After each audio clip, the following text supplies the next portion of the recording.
and vice Oh yeah. versa, that he would contact you? No, we always kept in contact. I'd always call him and ask him advice on certain things, and he would help me out through the whole process. And just over the years, we always vacationed together, and we always met throughout the off season and talked about anything new that he was doing, anything new that I was doing. So we always bounced ideas off of each other, and it's always a good sounding board from a guy that you know pretty well. It's like the recruiting tool. You got your wife first.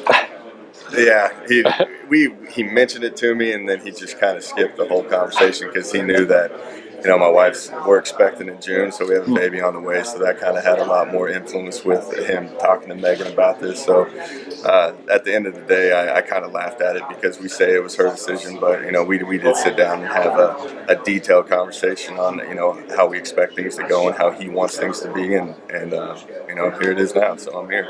Congratulations. Back to the quarterbacks.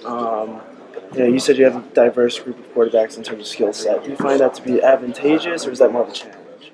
No, it's advantageous. I like just bringing in good football players. If you look at the quarterbacks that I've had, with Davis Webb last year, he'd be my fifth quarterback going into NFL, and they're all different. Davis is a 6'5" guy that is just purely a pocket passer. Johnny Manziel won the Heisman off of his athletic ability. Geno was a great pocket passer, but was capable enough to get out of the pocket and make some plays. And you go through all those quarterbacks in Case Keenum and Brandon Weedham. They're all different, and you got to get real close with them and figure out what they're good at. And then I think that's where you go out there and you put them in the best position to have success. So once you get out there in the spring ball and all through fall camp in the summer, you'll figure out what these kids are good at, and then you try to lean on that for the rest of the way. When Shannon would be part of play calling, and Dana would always say that he has the final say, but I think you said that Shannon took more chances. I mean, can you compare and contrast it all, the way that you call a game maybe compared to what Dana is known for? I think just there's a lot of similarities, I think, in how I've called them, how Dana called it last year and how I called it last year. It looks on paper like we threw it all the time, but I didn't have a very good run game, so I was throwing a ton of perimeter screens. So we were blocking on the perimeter, and that was considered run game. But that's where I kind of differ a little bit. I like to, especially with the quarterback like Will, who can get it out there, I like to spread it out a little bit more and make it easier and get those defenders to spread the field and guard it sideline to sideline.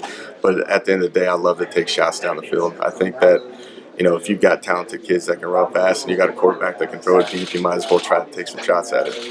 Thanks, Jake. No problem. When it comes to your relationship with Dana, where did that really start to blossom when you're in the first team? So you probably go back to 2009 when I started working for him. I was a graduate assistant. I just left the University of Tulsa.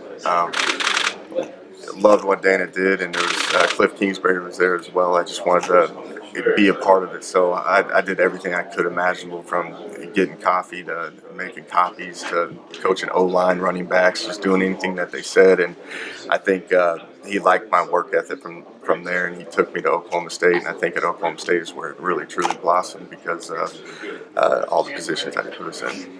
Where did your love for your offense and play calling really start to develop for you? I think after you spend a year at Oklahoma State and you're learning, and you're working with quarterbacks, and you come here for 2 more years with Geno, and you have some pretty good success, and you're trying to advance your career, and what would be the next step, and that would be to call plays. And I thought it was time. I had an opportunity come. I wasn't looking for any opportunities. It's just this one came across my desk, so I was like, all right, let's go. If an opportunity comes, you just got to take it and run, even if you're not completely ready for it yet. And I wasn't at times, and I learned from it, and I grew, and I thought that over the years that I became a better play caller, and eventually I led it back here to Morgantown.